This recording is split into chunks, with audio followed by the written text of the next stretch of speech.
Welcome into Outkick the show. I'm your fearless leader, Clay Travis. I hope all of you are having fantastic Tuesdays, wherever you may be, across this great country or this great land.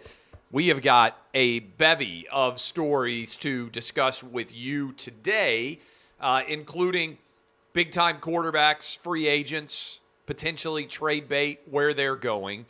We got racist amusement park rides, Beyonce banking big money, Joe Scarborough, George Santos, Demar Hamlin, Mike Pence, Josh Heupel getting $9 million a year, and Top Gun Maverick nominated for Best Picture. But we begin with the Demar Hamlin conspiracy theories. These are everywhere. There is a cadre of people out there that believe that Demar Hamlin was not actually at the Bills game against the Bengals on Sunday. When they showed him in the luxury suite, when they showed him on camera, he had a hoodie, he had his mask up. You really couldn't tell who it was. And there are people who believe, I'm telling you the truth, there are people who believe out there that Demar Hamlin died and that there is now an actor that is playing Demar Hamlin. This is a conspiracy theory. I'm not making this up. It's been trending like crazy. Demar Hamlin himself addressed it in some ways, posting a photo standing alongside of a mural in Buffalo with the hashtag clone on it. Now, the easy way to solve all of this is for Demar Hamlin to do some form of sit-down interview. I don't know when that is likely to happen or if that is likely to happen. I will tell you this. I am not anti-conspiracy theory.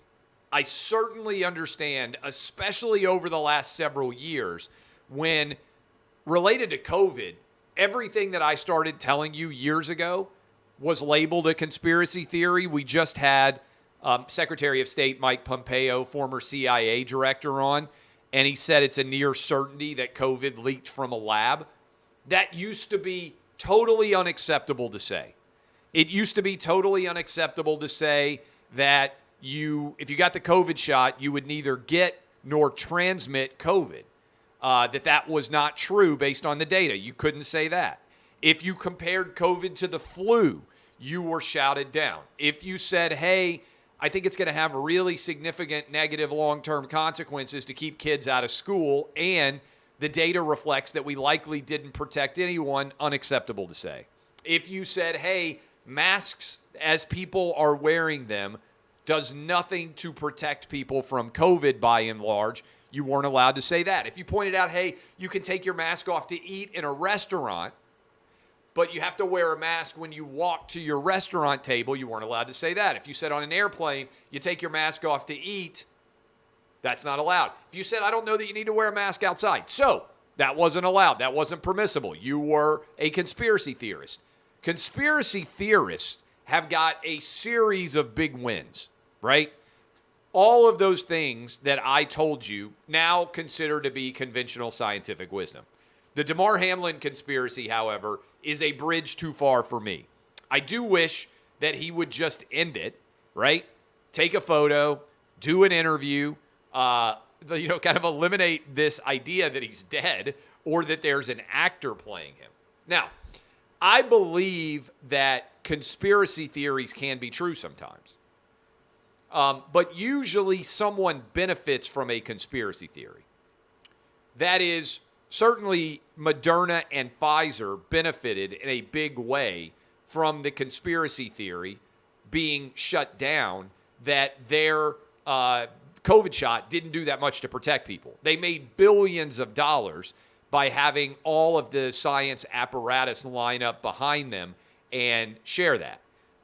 Would have been a conspiracy theory on Hunter Biden, the laptop, people claiming that it wasn't real. Well, Joe Biden got elected president, and a lot of the people that claimed that Hunter Biden laptop wasn't real, they ended up getting prominent jobs. I believe that conspiracy theories can exist. Usually there is a beneficiary, however. And I don't see any beneficiary to this. So Damar Hamlin is like like there's somebody pretending to be Damar Hamlin at the Bills-Bengals game. If Damar Hamlin hadn't been present at the Bills-Bengals game, like he was not present at the Bills game in their wild card round, in the first win that they got, it wouldn't have been that big of a deal because it wasn't a big deal when he wasn't there for the Dolphins-Bills game. So I just don't buy into there being anything to be gained at all. And I certainly don't believe that you've got hospitals lying about the fact of whether he lived or died. Like, all that's crazy, all right? So, conspiracy theory, I'm not somebody who just shuts them all down, but when you actually look at the data and the logical impact and the beneficiaries, I don't see it. I think it's Damar Hamlin. Put me down in the camp of Damar Hamlin was at the Bills-Bengals game, and I wish he wouldn't play into the conspiracy theory. I wish he'd just sit down for an interview. And maybe one reason he's not sitting down for an interview is maybe his vocal cords were damaged from having all the tubes down his throat, all those things. I'll say the same thing about Damar Hamlin that I think is significant. I'm way more troubled by people coming out and saying you can't talk about whether the COVID shot might have been involved in any way in his heart-related condition than I am anything else about Damar Hamlin from the get-go. But I am not a member of this Damar Hamlin conspiracy theory. So, maybe some interesting stories here. There's a report out there that Aaron Rodgers is potentially on the trade market, but that he would not be traded in the NFC. That an AFC team, the Packers, might be willing to move. If it were an AFC team, I can see the Jets, the Titans, Colts, probably other teams as well, without settled quarterback situations, making calls to try to figure out whether he could make sense for them. I would love to see Aaron Rodgers with the Titans. Yesterday, you heard me arguing that unless you have an incredibly elite quarterback, you have almost no chance to win at a high level. The combo of Aaron Rodgers with Derrick Henry, if the Titans went and drafted another young wide receiver in the first round, maybe a left tackle, somebody on the offense to help out, would be somewhat intriguing for me personally to see. But the AFC is so stacked. If I were just giving Aaron Rodgers career advice, I would say you want to be in the NFC. You want to be competing in the side of the bracket, basically, where there are no stud quarterbacks. Patrick Mahomes isn't there. Joe Burrow isn't there. Josh Allen isn't there. I would give the same advice to Lamar Jackson. I would want to be traded out of the AFC if I were Lamar Jackson. And I said the same thing. I'll talk about Tom Brady in a sec, but I don't understand why you would want to go from the NFC, where the best young quarterback is probably Jalen Hurts, and he's not even that well proven. He's had one good year, whereas the AFC is stocked with 7 or 8 quarterbacks who have performed at an elite level, especially if you count Lamar Jackson, Deshaun Watson, Russell Wilson. If you throw all those guys into the mix, I mean, the AFC is legitimately loaded. And so I'm not sure if I'm Brady or if I'm Rodgers that I want to get traded over to the AFC, particularly because those guys have played in the NFC their entire careers. But I would love to have him at the Titans, and I would be curious what the asking price would be and what sort of trades might be capable of being made.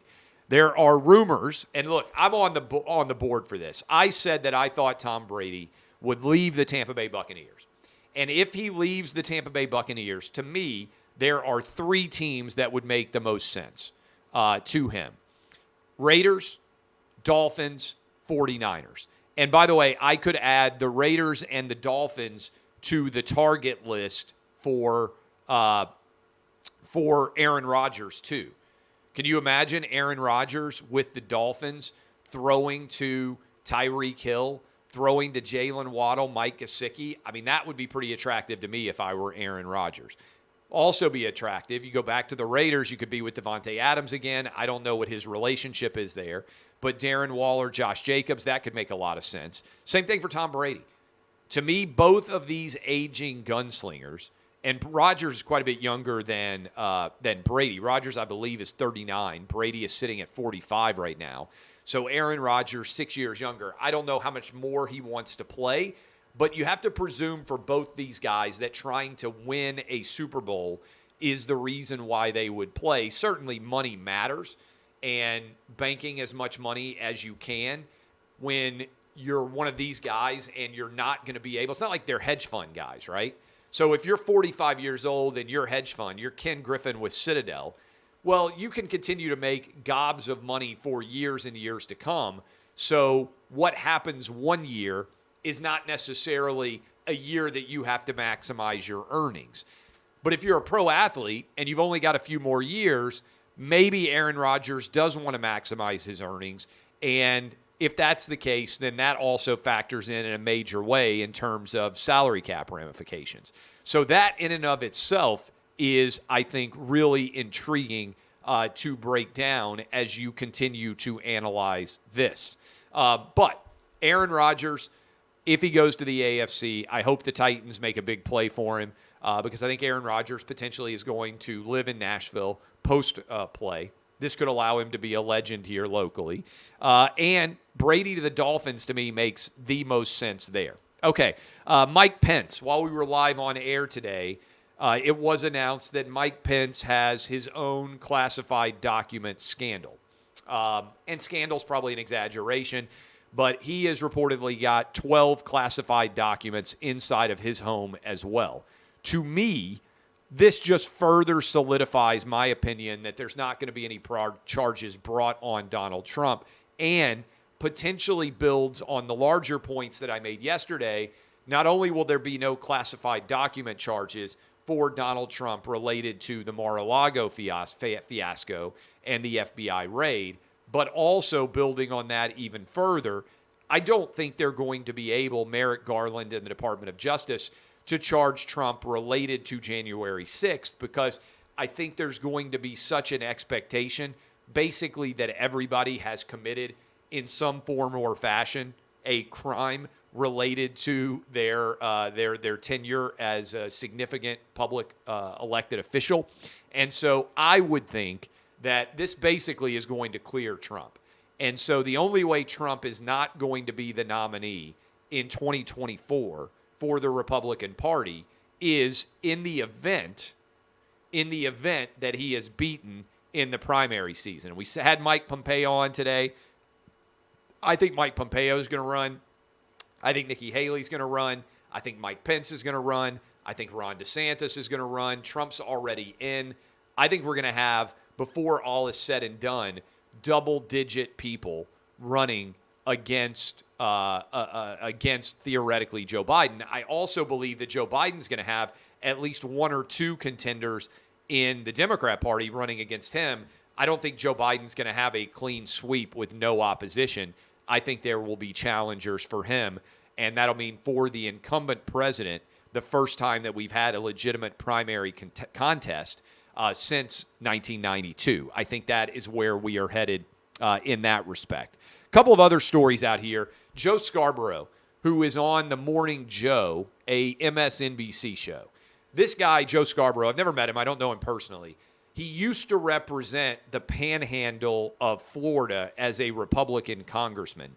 And you guys know this. I spend a ton of time down on the panhandle of Florida. I think it's the greatest place in the country. Beautiful beaches, fantastic people. I love it down there. And so the idea that Joe Scarborough, who was the representative for all of the panhandle, could end up on MSNBC in the first place is crazy to me. Secondly, that he would end up on MSNBC and be a zealous advocate for the COVID shot is, I think, even crazier. And in particular, Joe Scarborough has now come out and said, he said it today on his show, that he got COVID really badly, and that's despite the fact that he had 3 shots. And he now says if he had gotten the 4th shot, COVID wouldn't have impacted him very badly. This is crazy. Take it outside of COVID. If you got 3 shots for the measles and you still got the measles, I think a lot of people out there will be saying, wait a minute. I thought I got the vaccine here. And you can't mistake what they have tried to do here. They sold the idea that if you got the COVID shot, you would never get or spread COVID. That was the implicit, direct argument made by Dr. Fauci and many others. You get the COVID shot, you'll never get COVID, and you won't spread it to someone else. That was their argument in late 2020, early 2021. Get the COVID shot, COVID's over, never have an issue. Then it shifted to if you get the COVID shot, well, you may still spread it, but you won't get hospitalized and you won't die. That's also now not true.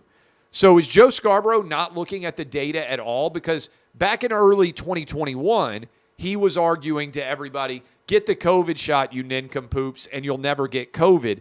He just came on air and said he had a really bad case of COVID, despite the fact that he got 3 COVID shots, and he wishes he had gotten his 4th shot because that would have protected him. He's crazy. The data reflects that at best you have a really short period of time to protect yourself from COVID, even if you get multiple boosters. And you still get COVID, you could still die of it. This guy's crazy. And I wonder, how do they give away their brain power in favor of Pfizer and Moderna to such an extent that they don't even realize how ridiculous they sound? The first 3 shots didn't do it, but the 4th shot would have covered it. And now, make no mistake, basically Pfizer and Moderna get a yearly annuity of profit because they're now saying the COVID shot is basically like the flu shot. They're going to encourage you to get it every year. So there are going to be people out there, think about this, who end up getting the COVID shot 50 times. And a bunch of those people are still going to get COVID and die of it. And I'm sorry I'm laughing. It's just what has to occur for you to realize that you bought a fraud. That this is like if you bought a car and the engine didn't start over and over again, at some point you'd be like, this car's a lemon. They told me the car would work, and now it doesn't. I'm going to take it back and get a new car. That's why we have lemon laws. Essentially, this COVID shot is a lemon. How many times does it have to not work for you to realize that it doesn't work? That is the COVID shot.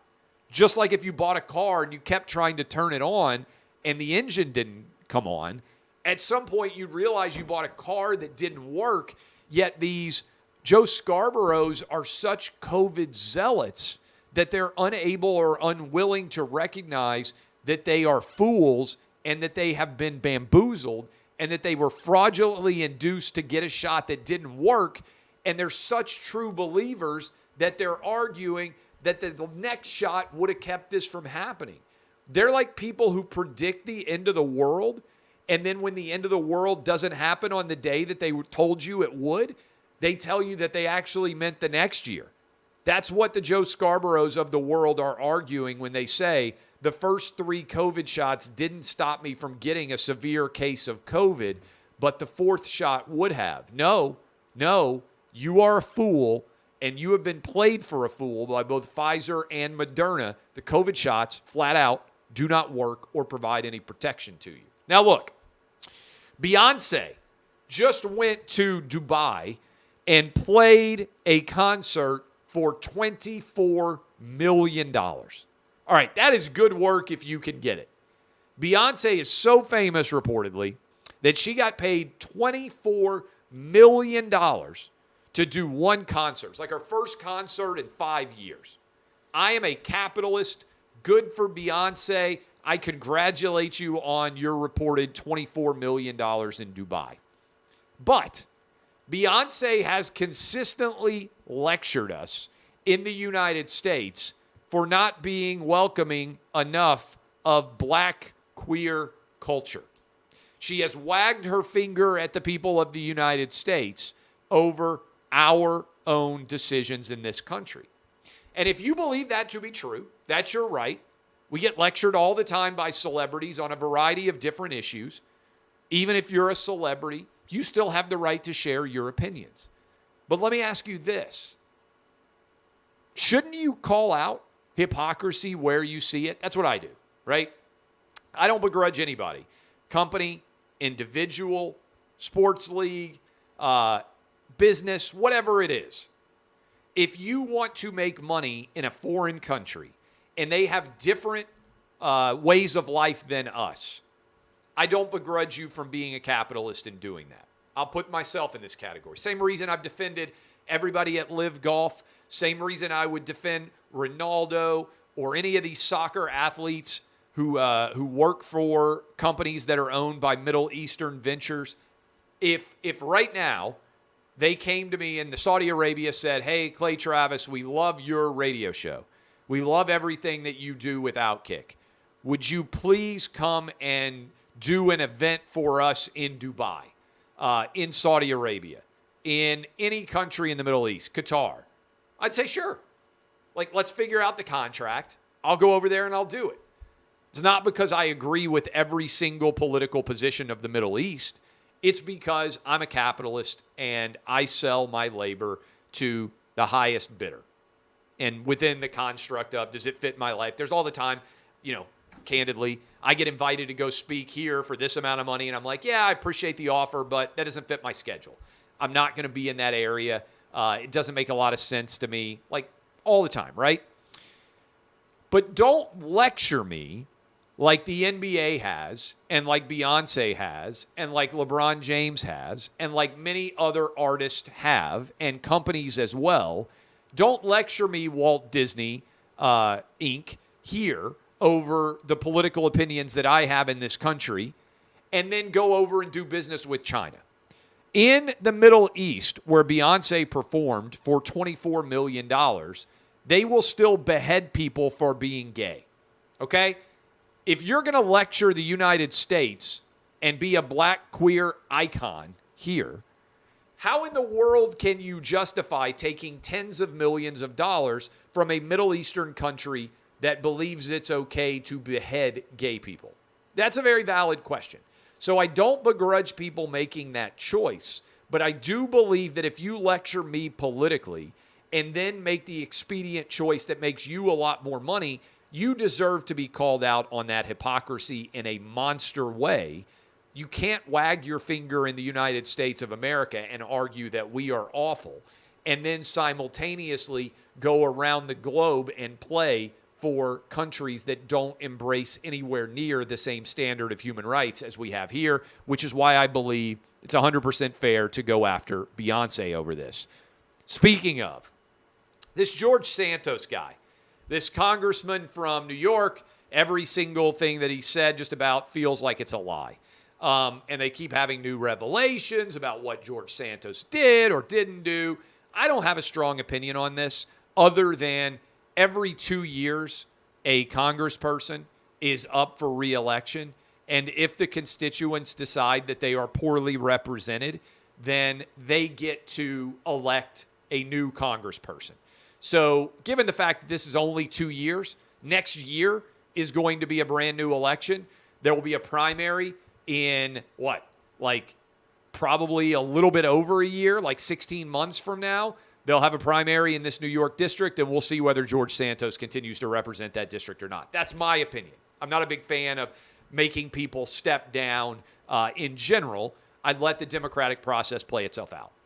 Having said that, what happens if George Santos just blows everything up and comes out and says the reason why he was telling so many lies is because he's actually transgender and he was trying to fight and create a magical world where he wasn't transgender in an effort to keep himself sane?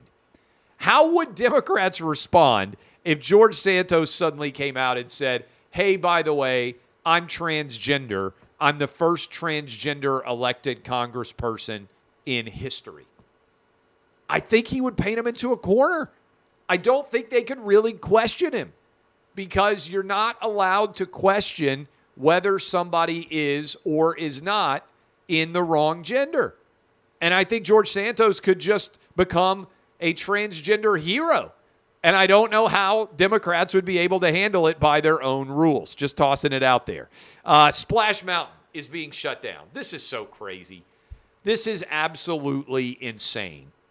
First of all, amusement park ride that has been at Disney World for like a generation, right? There's probably a good chance if you've ever been to Disney World, you have ridden the Splash Mountain ride. It's one of the most popular rides. Today is evidently the last day that Splash Mountain is open, and there are 4 and 5 hour waits from people who love this ride, who love taking their kids on this ride. Evidently, the ride's connection to the Disney movie Song of the South, which, by the way, I watched. I haven't finished watching. I started watching it. One of you sent the link to me. Disney has basically pulled it everywhere, and it's almost impossible to find.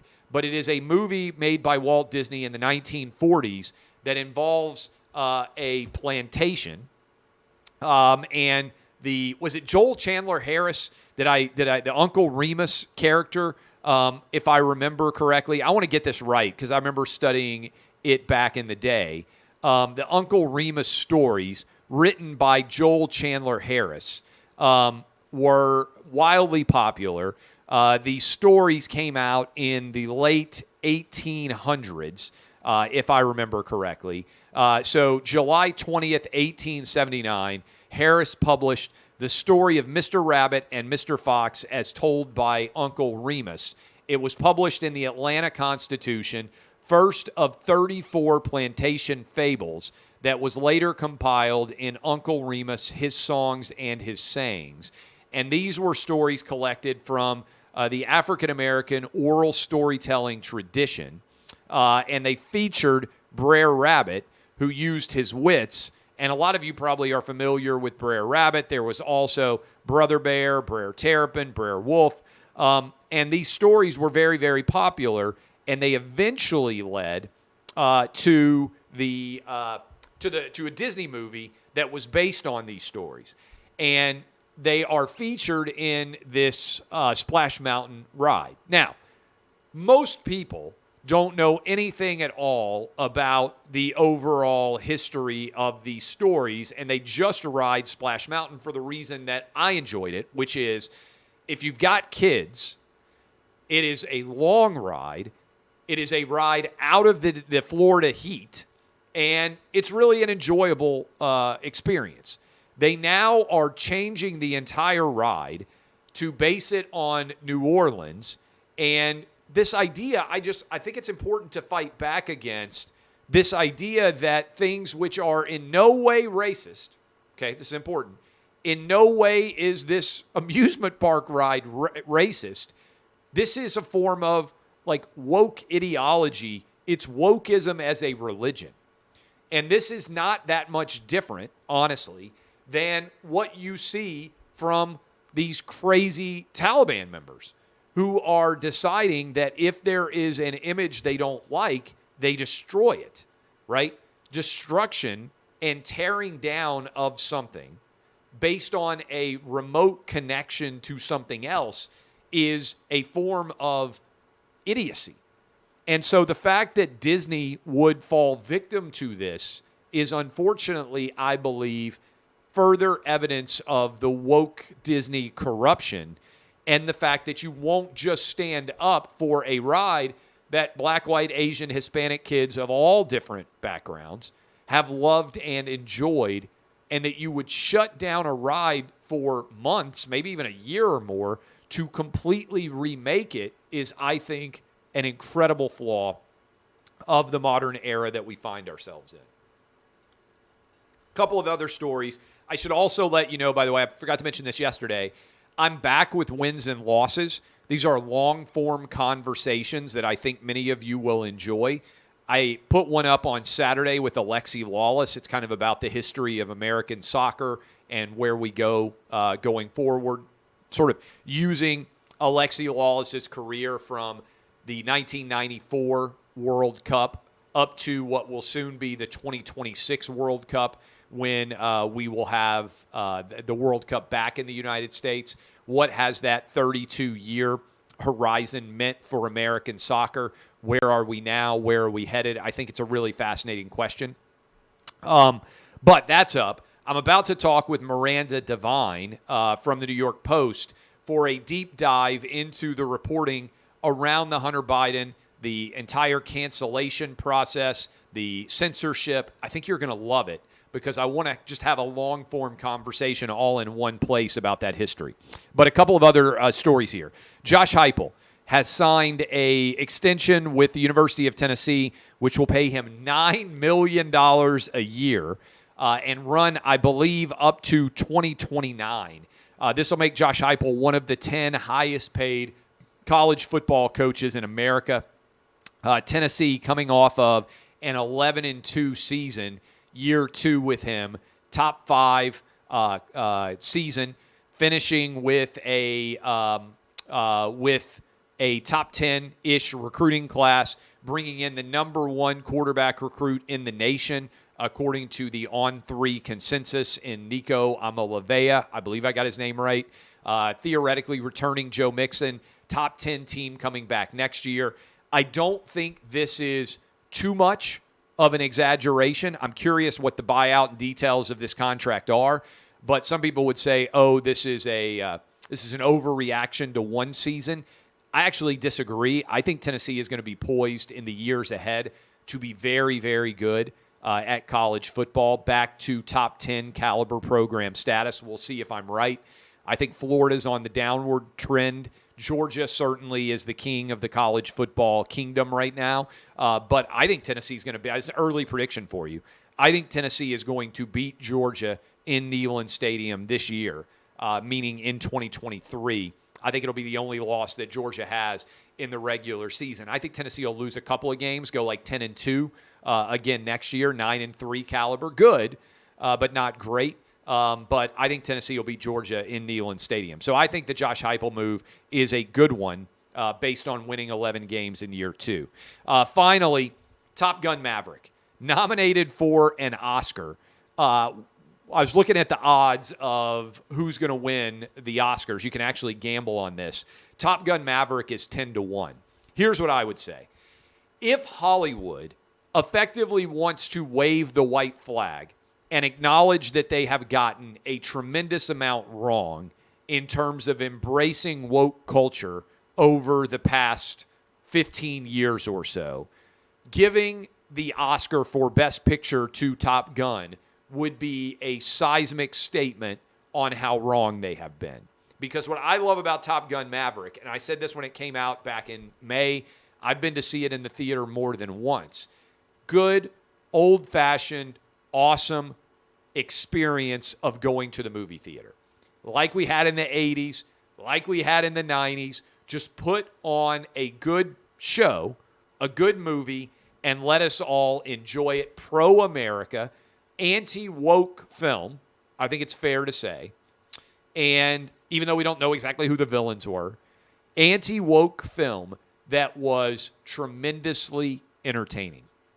And so, for everyone out there in Hollywood, the best way to kind of repudiate the culture that you have created, this censorious, cancel culture, America is awful universe, is to come out with a fabulous movie that has nothing other than entertainment on its mind and is very pro-USA. Hey, it's not bad to be in this country. I think that could change things in a big way and help to repair Hollywood's relationship with many parts of the American public. All right, I love all of you. I'll be back tomorrow, and then I'm headed out to Las Vegas, so I will not have a show Thursday and Friday. I'll be doing the radio show out in Las Vegas as well. My name is Clay Travis, DBAP, unless you need to SBAP. Thank you, as always, for supporting Outkick.